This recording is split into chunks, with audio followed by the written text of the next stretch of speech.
ఇప్పుడు రీసెంట్గా మనం ఏదైతే ఉదయ్ కృష్ణారెడ్డి ఇష్యూ మనం చూస్తూ ఉన్నామో దీనికి సంబంధించి ఐపీఎస్ సస్పెన్షన్ అయ్యారు. కోర్టు కేసులు ప్రొసీడింగ్స్లో ఉన్నాయి. దీనికి సంబంధించి ఇనిషియల్గా ఏదో కొంత నిజ నిర్ధారణ కమిటీ నిజమని తేలిందని చెప్పి కొంత కంప్లీట్ ఒక గందరగోళ పరిస్థితి అయితే ప్రజెంట్ నెలకొంది. దీంతో పాటు ఒక 2 సంవత్సరాలు ముందుకెళ్తే మన బాగా పాపులర్ అయిన విశాల్ గున్ని ఐపీఎస్ గురించి మనం మాట్లాడుకోవచ్చు. ఇప్పటికి ఇంకా ఏదైతే జత్వానీ కేసులో కాదంబరి జత్వానీ కేసులో సస్పెన్షన్కి గురై ఉన్నారు. ఆ తర్వాత రకరకాల ఏదో వస్తూ ఉన్నాయి దానికి. అయితే ఇప్పటికీ స్టిల్ సస్పెన్షన్లోనే కొనసాగుతూ ఉన్నారు.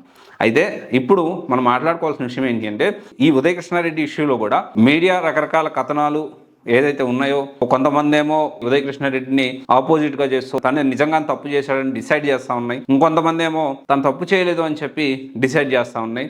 కానీ నేను ఒకటే చెప్తా ఉన్నా, ఓకే, కోర్టు అనేది ఉంది, దానికి ప్రొసీడింగ్స్ ఉన్నాయి. ఎవరు తప్పు చేసినా చట్టం ఎవరికి చుట్టం కాదు. ఖచ్చితంగా ఉదయ్ కృష్ణారెడ్డి నిజంగానే తప్పు చేసి ఉంటే ఖచ్చితంగా దానికి సంబంధించిన యాక్షన్ అనేది కోర్టు తీసుకుంటుంది. అండ్ ఇప్పుడు ఉన్న సిచ్యువేషన్లో మనము ఇక్కడ నిజంగా గిల్ట్ అండ్ ఫీల్ అయిన దాకా డెఫినెట్లీ మనము వెంటనే జడ్జ్ చేసేయడం అనేది కరెక్ట్ కాదని నా ఒపీనియన్.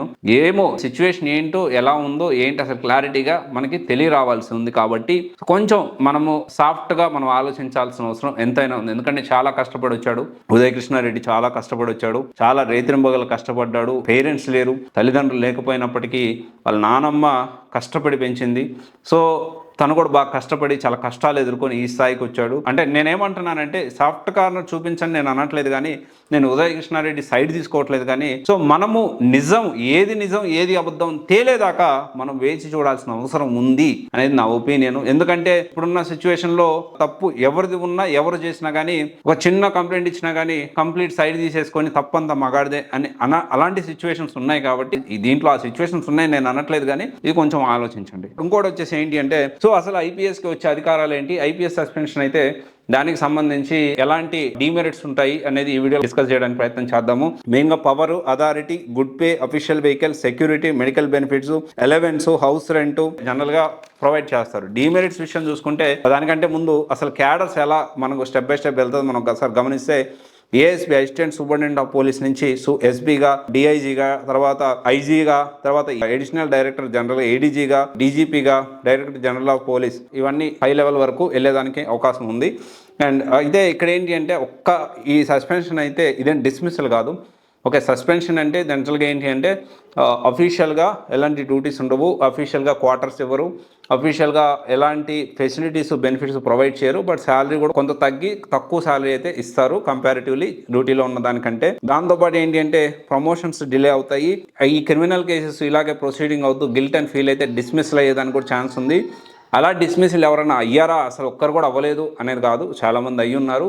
సో ఇప్పుడు ఆ ఎగ్జాంపుల్స్ అనేది ఇప్పుడు అనవసరం. చట్టం ఎవరికి చుట్టం కాదు. గిల్ట్ అండ్ ఫీల్ అయితే దాన్ని బట్టి డిస్మిస్ అయ్యే ఛాన్స్ ఉంది, కానీ డిస్మిస్ అంటే జాబ్ పోగొట్టుకోవడం. ఓకే, ఇక్కడ మనం గమనిస్తే విశాల్ గున్ని గారే 2024లో స్టార్ట్ అయింది జత్వానీ కేసు, రకరకాల మలుపులు తిరుగుతూ ఉంది. ఇప్పుడు కూడా సస్పెన్షన్లోనే ఉన్నారు.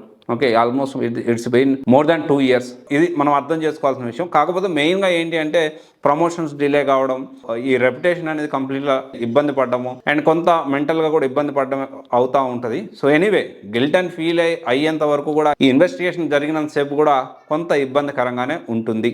ఓకే, ఇది ఒకసారి ఆలోచన చేయండి. సో ఎవ్రీ యూపీఎస్సీ ఆస్పిరెంట్ ఒకటి గుర్తుపెట్టుకోవాలి, మీరు యూపీఎస్సీ ర్యాంక్ సాధించిన తర్వాత ఇప్పుడు ఎంత కష్టపడి ఎంత జాగ్రత్తగా ఒక్కొక్క మెరిట్ ఎదుర్కొంటూ వచ్చారో దాన్ని నెక్స్ట్ లెవెల్కి వెళ్ళడానికి అంతకంటే ఇంకా ఎక్కువ జాగ్రత్తగా ఉండాల్సిన అవసరం ఉంది. ఇంకొక పర్సన్ అశోక్ నగర్లో ఒక యూపీఎస్సీ ర్యాంకర్ ఒక ఇన్స్టిట్యూట్ని సపోర్ట్ చేస్తూ ఒక స్కామ్స్టర్ని సపోర్ట్ చేస్తూ ఒక స్కామ్ చేసే ఇన్స్టిట్యూట్ని సపోర్ట్ చేస్తూ అదే అశోక్ నగర్లో తిరుగుతూ ఉన్నారు. సో ఇలాంటి పరిస్థితి మీరు కష్టపడి ఎదిగారు. అతను కూడా చాలా విలేజ్ బ్యాక్గ్రౌండ్ నుంచి వచ్చిన వ్యక్తి. సో ఇలాంటివి జరగకుండా మీరు జాగ్రత్త పడండి. నాకు ఫోన్ కూడా చేశాడు, ఫోన్ చేసి మాట్లాడదామని నేను కూడా వెయిట్ చేశాను. బట్ స్టిల్ తను తర్వాత ఇంకా మళ్ళీ చేయలేదు, జస్ట్ మిస్ కాల్ ఇచ్చారు వాట్సాప్లో.